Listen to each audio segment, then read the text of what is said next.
All right, we here with GRLA Hebrew. What's How you going feeling, on? man? I'm well. I'm well. All praises, man. Praise the So, Lord.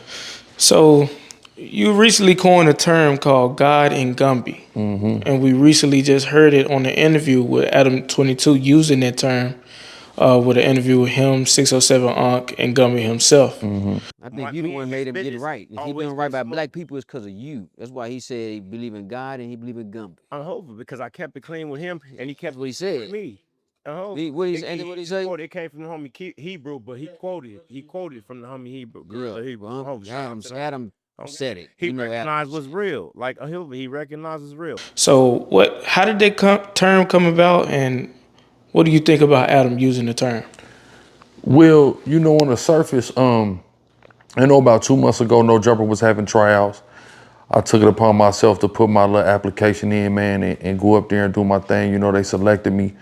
It was crazy, of course, because when I showed up, everybody automatically like, bro, you already on here. Like, what's going on? And Flacco told him, like, GRLA already on here for real. So he really taking money out your pocket. But it was something that I wanted to do kind of to show, specifically Adam, because end of the day, that's who runs the show over there, that I'm not opposed to paying my so-called dues, and I don't feel like I just had a spot I could just walk in, I'm just through the door. You know what I'm saying? I have no problem earning my spot anywhere, right? So I went through that, but I already knew, this is the guy who, he makes the decisions in that building at the end of the day. So I knew I wanted to do a few things that was going to show him, my range and my ability, because, due to my history in being so active in the Hebrew Israelite movement, a lot of people don't understand the range that I have with humor, with my takes, with my insight on different things, with, the different life experiences that I have had. Sometimes you get put in a box when you're coming from certain backgrounds. And I think the Hebrew Israelite movement is one of the most confining boxes anybody's ever really seen. But I kind of go out of my way to change that narrative as much as possible, combat that narrative as much as possible. So I wanted to do a few things to, kind of wow him. And I think I did in that God and Gumby thing, because number one, it's just, it sounds a little outrageous, but on top of that, like, Adam's an atheist.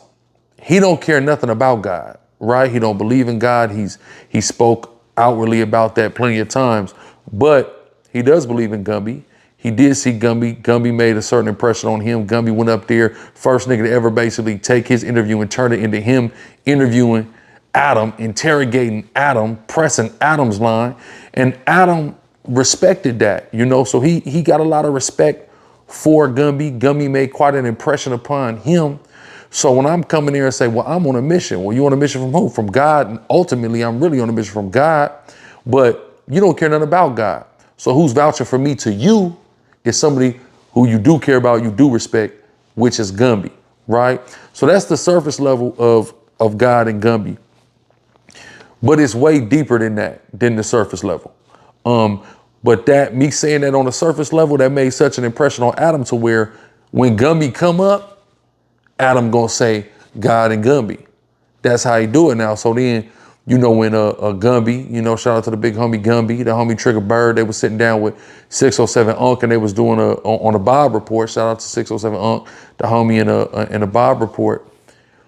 They was like God and Gumby. Adam saying he only respect God and Gumby, and they let him know. Gumby and a Trigger Bird let him know, like, nah, the homie Hebrew, GRLA Hebrew, he the one came up with that, right? That's his thing. And it's deeper than that though. That's the surface level, of course, but it's deeper than that, because there's a lot of weight behind that saying, and I'm gonna explain, because Gumby is, he's like a mythical figure. He like what you would call a man, a myth, and a legend, right? And, a lot of people don't understand the term mythical. Mythical doesn't mean fiction, a work of fiction, not true, false, a fairy tale. It don't mean that.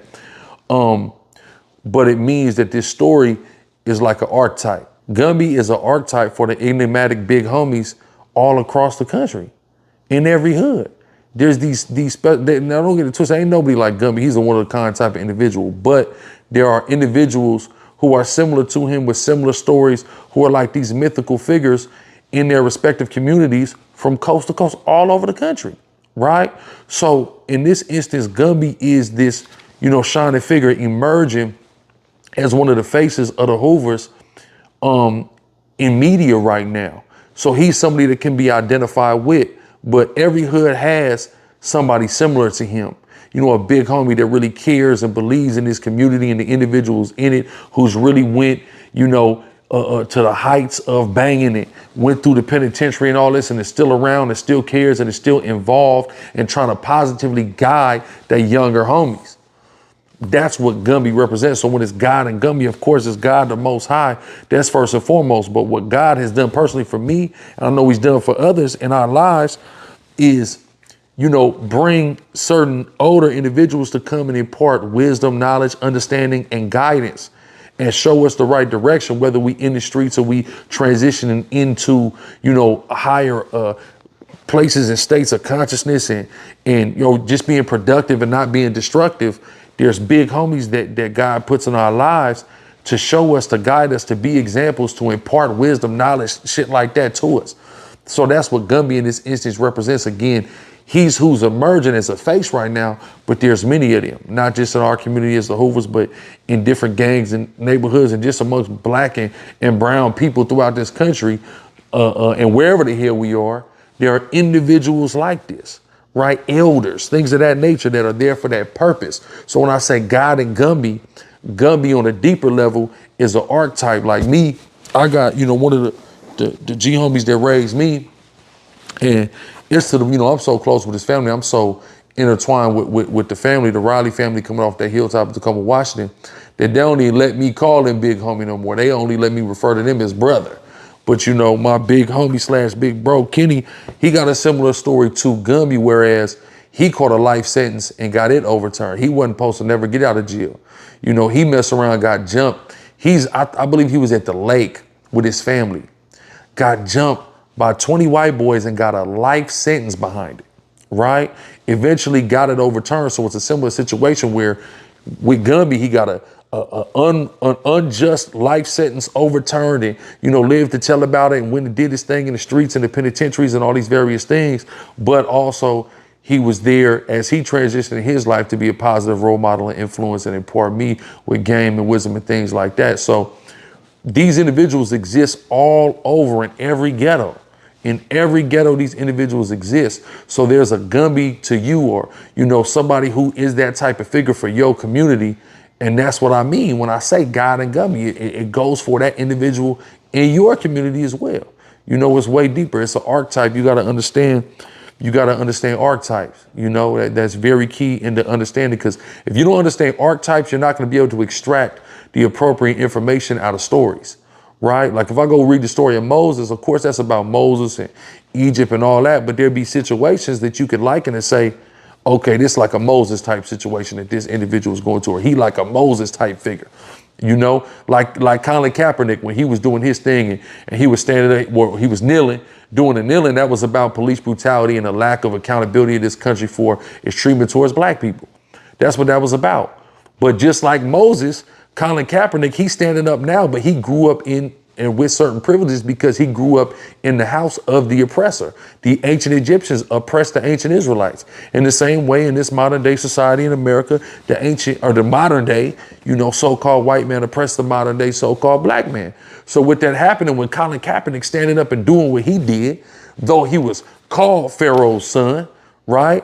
The same way Moses was. He like, nah, damn it, that's my people. The same way when Moses came to see about his people, he seen his people being brutalized. He rose up, he knocked that overseer down. That's how he played that, even though he didn't personally experience that. And he grew up in a lap of luxury and with the benefits of society that he got off of the ruling people of that society. It's the same thing. So you see the parallel between Colin Kaepernick and Moses in that instance, because Moses, though a literal individual, and he's historically documented, I've done presentations on that. Y'all can look him up. I'm in me seeing the Egyptian records and things like that. Moses is a person, but that he's an archetype that represents other people that came after him in other situations. So in the same way, I'm utilizing Gumby as a literary device on a deeper level once we go past the surface, and showing you that, hey, we all should be on a mission from the Most High God and our big homies, our wise elders, the older people in our life that are imparting us and directing us in the appropriate path, right? So that's really the understanding of God and Gumby and what that means.